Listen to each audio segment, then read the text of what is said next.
Good morning to the Honorable Ministers of the Council, members of the media, radio listeners via St. Martin Gov Radio 107.9 FM, Telems Tel TV Plus Channel 15, respective radio stations island-wide and online viewers. I'm Rolika Roach and welcome to the live Council of Ministers press briefing for today, Wednesday, September 20th, 2023. At this time, I would like to invite the Honorable Minister of Justice, Anna Richardson, to address you. Minister Richardson, you have the floor. A pleasant good morning, Honorable Deputy Prime Minister, colleague ministers, members of the press, Ms. Roach, and of course the listening and viewing public. A special good morning to all senior citizens. I just wanted to speak on last Friday, September 15, 2023. I attended an event at the Christian Faith Ministries International Church in Dutch Quarter, where they hosted a session entitled Bringing Awareness to Substances. The guest speakers for the evening represented two departments under the Ministry of Justice, namely Dr. Tashina Thomas, Director of Turning Point, and Inspector Felix Richards, Community Police Officer of KPSM. The aim of the session was to provide information to parents, children, and other community members about the growing social challenges negatively impacting our communities at large. A major takeaway from the evening session was the importance of recognizing our individual roles and responsibilities and capabilities. Dr. Thomas of Turning Point talked about the various drugs that are wreaking havoc in our communities and schools, and including nicotine, vaping, marijuana, synthetic marijuana, hallucinogens such as Molly, ecstasy, mushrooms, cocaine, crack, and a new narcotic on the market, which has replaced fentanyl. Substance use patterns are consistently changing for the appearance of the drug, the symptoms, and what we can recognize. So as parents, it's important to pay attention to the behavioral changes in our children. The use of pills and opioids represents behavioral differences from the popular marijuana. Marijuana sources cannot always be trusted, as we have experienced many cases of being laced or the marijuana being laced with other substances, says Dr. Thomas. As such, they are launching, together with the Ministry of Justice, a campaign to be able to bring awareness to our public about the various types of drugs that are within our communities, the effects that it is having on our youth and the population, and the symptoms that parents indeed should look out for. Simple things such as searching school bags or rooms, having conversations with your children. It has also come to my attention that some schools are not supportive of this information being shared with students in schools, and we are trying our best to be able to have discussions with these school boards, etc., to have this change. Inspector Felix focused on areas such as the parental role. The cornerstone of our efforts lies in the return of the traditional parenting values and guidances, commencing within the home itself. He spoke about schools. We advocate for a more innovative and comprehensive educational approach, one that nurtures creativity and fosters holistic development. He spoke about government. It is imperative that our government crafts sustainable initiatives that bluster not only the social fabric, but also empowers families to build stable and nurturing environments. He spoke about the roles of the churches. Our spiritual institutions have a vital role to play in uniting and fortifying our communities, serving as pillars of support and solidarity. Finally, he spoke about the role of law enforcement or the police, where they seek to go beyond the mere enforcement of laws, but also to transform into mentors, big brothers, and coaches to our youth. He says together we can ignite positive change, empowering our youth to flourish and ensuring a brighter future for all. Finally, on today's press briefing, I'd like to invite the public to attend the upcoming second annual Men's Mental Health Foundation Suicide Prevention Awareness Lantern Light Night next Friday, September 29, 2023.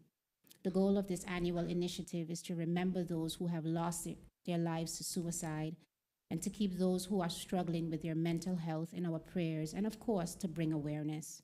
I am asking everyone to visit the Men's Mental Health Facebook page, save the flyer, share the flyer, post it on your statuses, and last but not least, join us this next Friday.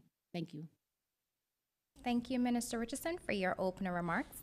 At this time, I would like to invite the Honorable Deputy Prime Minister and Minister of Public Housing, Spatial Planning, Environment and Infrastructure, Egbert Duron, to address you. Deputy Prime Minister Duron, you have the floor. Thank you, Ms. Roach. Good morning to my colleagues. Good morning to members of the media, the CoM team, and a special good morning to the people of St. Martin that are tuned in. Today, I have a few brief updates from the Ministry of Rummy. Last weekend, as you know, we had a coastal cleanup event held by EPIC at the Belia Beach. This event was part of recognizing International Coastal Cleanup Day, which was Saturday gone. We from the Ministry of Rummy had a great time together with other groups who came out. Several large bins of garbage was collected. It only goes to show that we still have to put more effort in stopping littering. As a people, we have to keep St. Martin clean. And I hope that this message, as we continue to repeat it, can resonate with the general public. And we not only become advocates for change in terms of keeping our island clean, but actual agents to make sure that it is done. I would also like to give a big shout out to the Nature Foundation who conducted their cleanup at the Muller Bay Beach. So that was done as well. So there was a joint cleanup that took place on Saturday, amongst other places with other organizations throughout the weekend.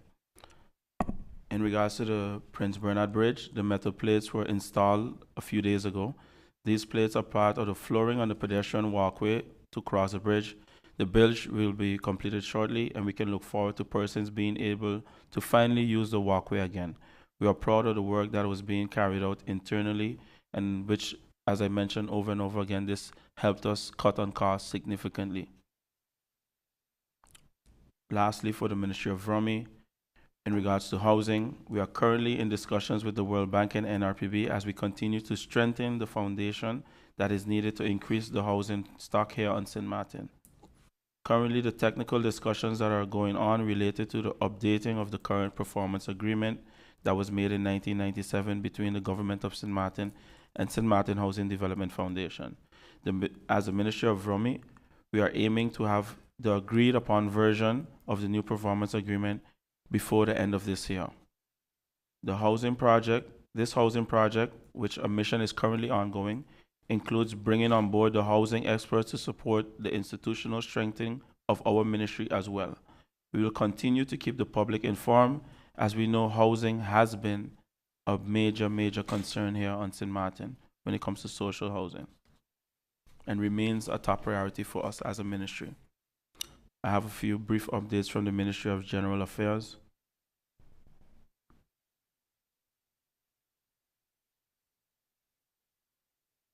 In regards to the opening hours, another simultaneous initiative that the Civil Registry is carrying out is the walking service for the renewal of expired ID cards, continuing this Saturday, September 23rd, from 9 a.m. to 12 p.m. Members of the public can renew their ID cards without needing an appointment. Simply walk with your expired ID card or valid passport with a fee of 45 guilders. If the card is lost, there is a fee of 70 guilders. This walk-in service will continue on Saturday, 23rd, as I mentioned, and also Saturday, September 30th, from 9 to 12 p.m. The Civil Registry would also like to invite all eligible voters in connection with the upcoming parliamentary election to be held on January 11, 2024 for the following. Citizens are invited to visit the Civil Registry office on Saturday, October 7th and Saturday, October 14th at the Government Administration Building during the hours of 9 a.m. to 12 p.m. to update their respective profile. This will help us to distribute the voting cards to the correct address. Citizens can update their address, update their name and marital status. Persons can bring in their breeder document, birth certificate or marriage divorce certificate, inquire on their voting status. If a family member passed away abroad, please provide the death certificate. This is also to avoid receiving the voting card. All citizens must be present with valid identification document, if applicable, a GB bill for the address or a lease agreement to update the address. To update the profile with a breeder documents, please provide these documents along with the legalization and translation if applicable. The management of the department hopes that this opportunity will help and also be used for persons that are concerned about their status. That is all for now, and I look forward to any questions members of the media might have. Thank you, Deputy Prime Minister Delon, for your opening remarks. If you've just joined us, you are watching the live Council of Ministers press briefing. We now move on to the question and answer session. However, I would like to inform that the Honorable Minister of Public Health, Social Development, and Labor the Honorable Omar Otley is present. However, will not be making any opening statements, but available for any questions the media may have. The floor is open, and Bibi Haj Shah of SMN News, you're up. Good morning. Thank you, Rulaika. Good morning, colleague. Good morning, ministers. My first question goes to the Minister of VSR, Minister Otley. During the COVID pandemic, a travel insurance was implemented. Can you say how much this insurance yielded for St. Martin, and which company or country benefited from this if St. Martin did not? Also, can you shed light on the debt owed to one of the resorts for the Pretty Boy project? Can you tell us which minister exactly committed government to these expenses? And was there a bidding process for this? And the same breath, Minister, can you tell me where in the Thank you, budget Bibi. post? That is 3 questions. I will allow Minister Otley to answer. Minister? Thank you very much, Bibi Hasha. You came loaded today. Very much. As stated, the $15 implementation fee was handled by the Ministry of TIAT. At that time, I was a member of Parliament, but however, I did come into the ministry after and during COVID-19. The insurance company happened to be a company out of Aruba, apparently. To answer your both questions, this was under Minister Ludmila Duiva at that time. She organized the procedure and dealt with the companies. At the time, of course, it was something I felt that I remember asking, why isn't the local insurance companies involved? But she had her reasons, so she can be able to explain her reasons better. I won't try to explain for her, but however, it was through a company in Aruba. And when it pertains to the Pretty Boy situation or the Pretty Boy saga, you asked who signed off. It was Minister Ludmila Duiva. I am not able to know what was her motivation at the time, as I was not in government at the time. I was a member of Parliament. So again, she would have to explain. But yes, indeed, I have heard that there is still an outstanding, but that you would have to verify with Minister Leo Lambrix. Okay? Can you Thank- say how much the insurance yielded for St. Martin, if anything? That amount I don't know off the top, but I remember explaining to Parliament it was upwards of a couple million guilders. Thank Any you. of it came to St. Martin? That I don't know, and I'm pretty much doubt it. I pretty much doubt it. I would have to verify, but I do know that the insurance company that was collecting those fees was a company in Aruba. And I'm 95% sure that St. Martin did not yield any of it, but I can verify, as I stated, this was done under the tenure of Minister De Weaver, so I don't want to speak any false information, but I can explain to the best of my knowledge, and what I can do say that the company was an insurance company in Aruba. Thank you, Minister Otley, and thank you, Bibi. I would now like to invite Stephen Cerulean of PJD2 Radio. You have the floor. Thank you, Ms. Roach. Good morning to you, ministers. Well, sometimes you come here prepared for all the ministers, and it so happens that they are not always present. That forced me to shift my attention somewhat. The Minister of Justice, we've heard in the past of the Chief of Police expressing his desire to see or achieving a 5-star police force. Is that any closer to realizing? And can you provide some information, if you may, as to the capacity of the police force at this time? Thank you for your question. You said the Fast Stop Police Force? They was looking forward to achieving a 5-star police force. 5-star? Yes. Oh, sorry. Okay. I would have to speak to Chief John a little bit about that vision. Maybe it was something before my tenure. I know that there are efforts to be able to, and there's always trainings going on to be able to improve the police force. In terms of our capacity, we are still functioning how we were about a year ago because the ability to hire has been halted with the budget challenges that we've had. So I know that we have an obligation, even with our, how we call that now, the project plans. We have to grow at a certain number on an annual basis. That has been stagnated for the last couple of years, but the efforts to be able to ensure revenue is generated to suffice what we have to, the quota that we have to meet in terms of our police force is still a high and top priority. So we're trying our best to be able to do that. But I would gain more information from Chief John for you, and hopefully in the next press briefing, I'll be able to advise. Thank you, Minister Richardson, and thank you, Stephen. We now move on to the second round. Bibi, you have the floor. Thank you, Relaika. My question is to the Deputy Prime Minister and Minister of Rumi. Minister Doran, can you tell me how much has GEBE spent on consultancy with the revamping, and how much longer will this continue? Based on what I understood and the information that I've gotten, is that GEBE, their liquidity is as low, the lowest. For the past 10 years, it is very low. Can you also tell me what is the shareholders' position on this scary scenario? Thank you for your question, Bibi.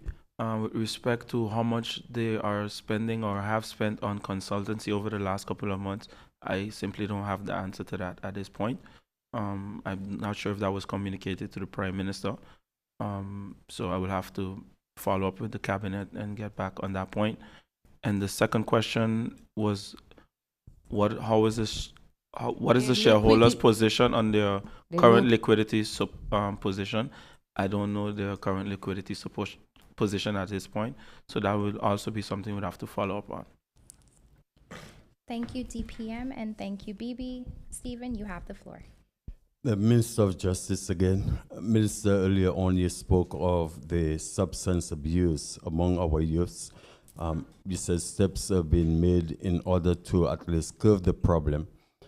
Can you give us an idea, if you have any knowledge, of the percentage of students abusing drugs or substance on St. Martin?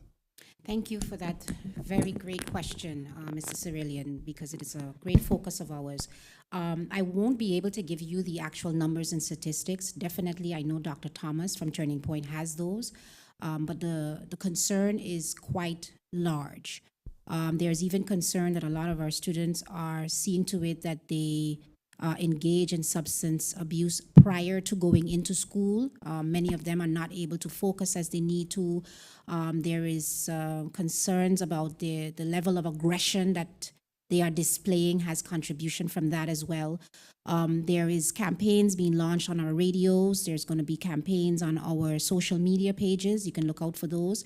There's going to be more activities from Turning Point coming out to be able to discuss these, because as I mentioned before, for some odd reason, and I use the word odd because I still can't understand, there is some resistance from schools to allow Turning Point to come in and administer these awareness platforms.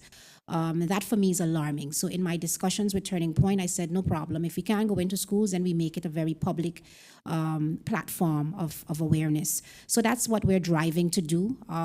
We have, as I mentioned in my opening statements, a lot of different types of substances. Of course, alcohol is a part of that as well, because we have a lot of youth that engage in that. But in terms of the actual statistics, that is something we will have to publish within short. Thanks. Thank you, Minister Richardson. We now move on to the third round. Bibi, you have the floor. Thank you, Relaika.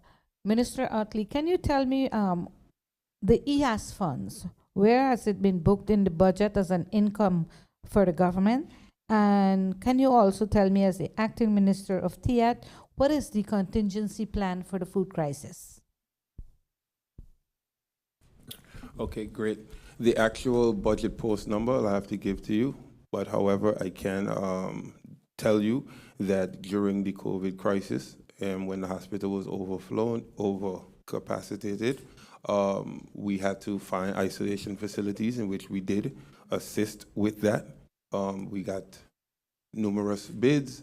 We then assisted with the facility. We assisted with the community outreach programs.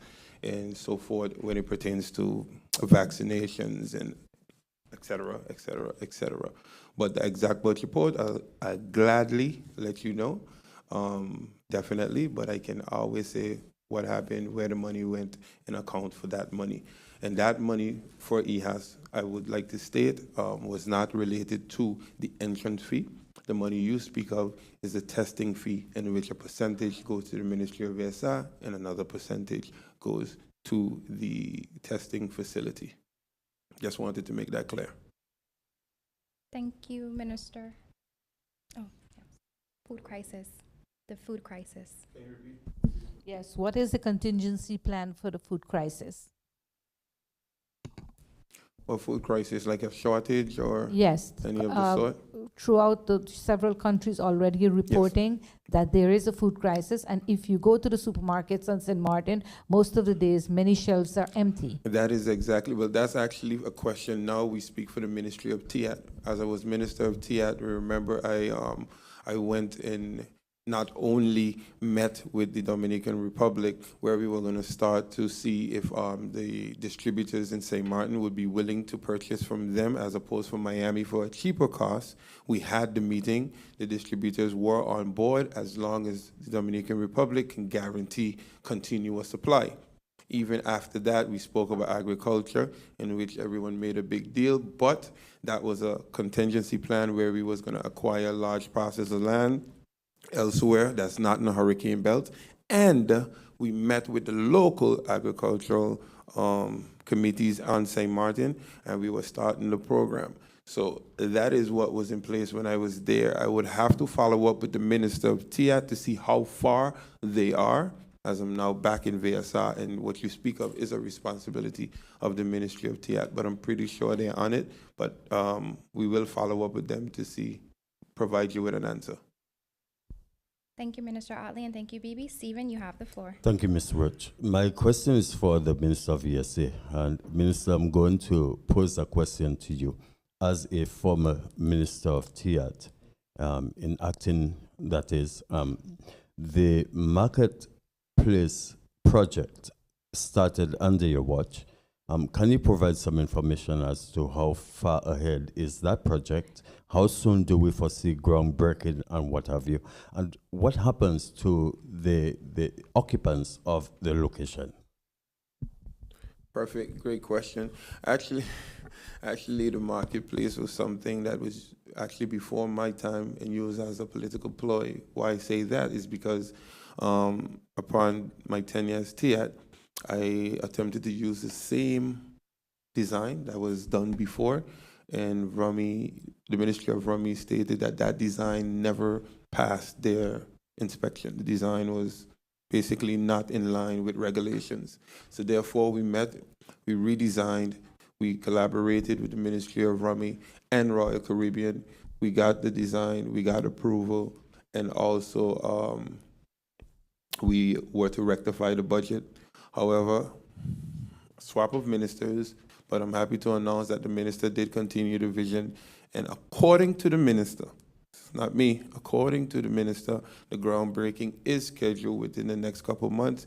He had a meeting with the stakeholders be it the vendors.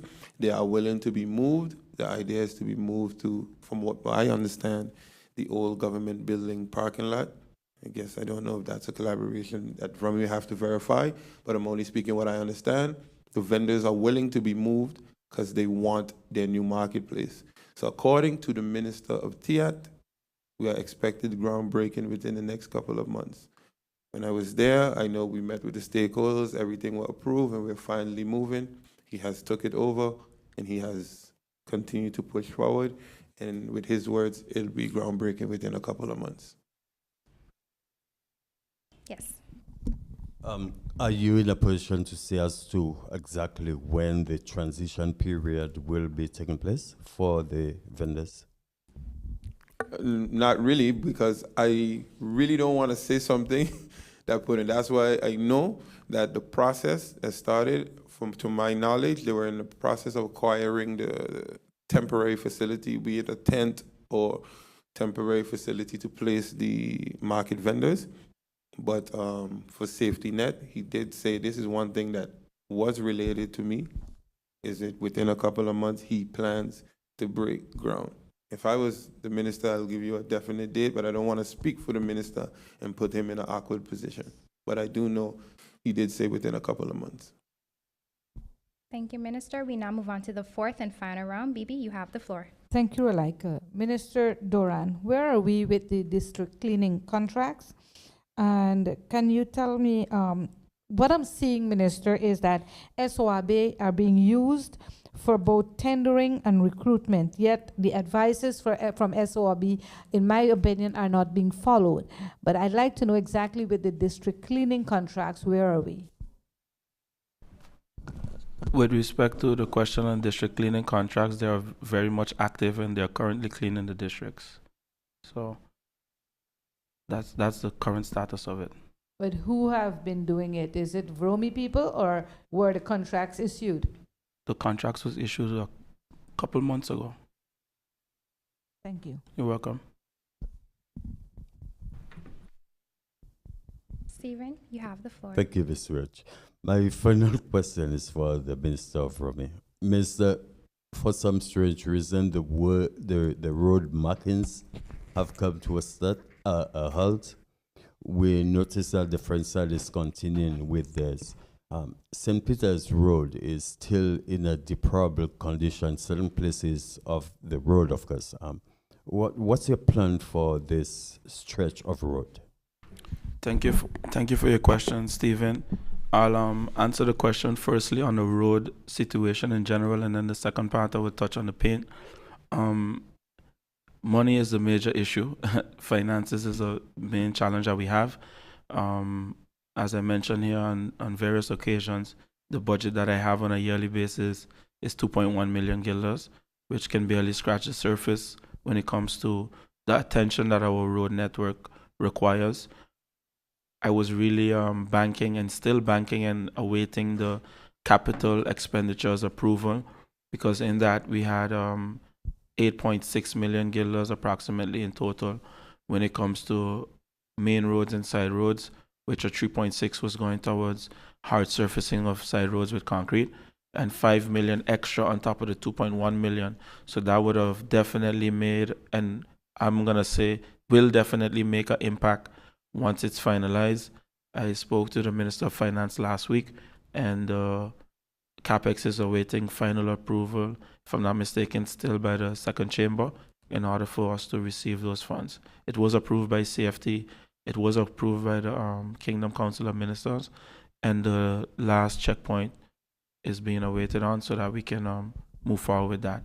So to tie it all together, the road painting and all of that will be included in that. However, 2 weeks ago, we received the products, a better sort of paint then, so to speak, for the road painting. We're starting with the roundabouts and the zebra pattern and all the areas. So those are the main focus right now. And then subsequent to that, once we receive the funds, we'll continue on a larger scale. Just as a follow-up, Minister, how much of the road tax payment is reinjected into the road projects? As I mentioned, the budget on a yearly basis is approximately 2.1 million guilders. So that is the amount that is received for repairing of roads. I think, of course, I know you're always paying attention to what's going on in the media. Last week when they had the opening of Parliament, I'm not sure if you noticed, one of the points that was mentioned was the road fund. So that will definitely be a great help. That was something that had been finalized years ago, and I took it up a couple months ago, and we're in discussions now to finalize and get that going. And that will definitely be a more sustainable vehicle, so to speak, to have our road network maintained on a regular basis, and also have the more funding to do such. It all boils down to money. If I had, I think it was about a year ago, when we did an assessment, with approximately 12 million guilders, we will definitely be able to put a lot into the infrastructure here in St. Martin and put it up to par, so to speak. Then it will be a matter of maintenance. What has been happening over the years is we're continually maintaining, but there's never no big impact. And that, by the time you finish here, there's bad, and that's the domino effect that we have. So I really look forward, as I mentioned, to the CapEx, because that will definitely, it's not enough, but it will definitely be a great impact for us. Thank you for the question. Thank you, Minister Duran. As time does permit, I will allow one more round. Bibi, you have the floor. Thank you. Minister Doran, can you give me an update as to when exactly the Dutch Quarter project will recommence? The prosecutor's office, after quite a while, has said, yes, they approved using the Larimar fine to have this project finalized. And at the same time, can you tell me what is the long-term plan for the Simpson Bay parking lot? With respect to the Dutch Water project, I had a town hall meeting over a month ago, and the project has commenced. There's a lot of preparatory work that needs to happen. They did start work down by one of the pits in the entrance close to the roundabout. Those things are happening. Parts and those things are being ordered as well. As you know, when dealing with these components, they are specialized, so it has to be tailor-made for the project. Projected timeline was also given in that presentation at the town hall meeting. So things are ongoing. You mightn't see it in front of your eyes, but a lot is going on with that. They are regularly meeting with the department, updating the department. As a matter of fact, today we have a meeting on it. I have a meeting to get an update. They are meeting regularly, but today I have a meeting to get a kind of an update as to the state of affairs at this point. And regarding the Simpson Bay parking lot, I don't have any information on that right now. Thank you, Minister Duran, and thank you, Bibi. Stephen, you have the floor. Thank you, Ms. Roach. I'm going to ask the Minister of Justice off the bat. Mr. Can you say as to how many persons are currently incarcerated at the Point Blanche prison, and how many of those persons are below the age of 20? Question that I don't have the answer to at this time. I know that we are not far from capacity if we were to focus on Point Blanche. But in terms of the ages, I don't have that information. But as always, I can get and I can provide. Thank you. Thank you, Minister Richardson, and thank you, Stephen. Members of the media viewing and listening public, this does bring us to the end of the question and answer session. Members of the media, any further questions can be sent to the Minister's Cabinet in writing. Honorable Ministers of the Council, members of the media, radio listeners, and online viewers, this brings us to the end of the live Council of Ministers press briefing for today, Wednesday, September 20th, 2023. For rebroadcast, tune into St. Martin Gov Radio via 107.9 FM, Telemstel TV Plus, Channel 15, the official Facebook page of the Government of St. Martin, and YouTube channel Government of St. Martin. For video on demand, log on to the Government of St. Martin's YouTube channel. On behalf of the Department of Communication and the Government of St. Martin, I'm Relaika Roach and wishing you a pleasant day further.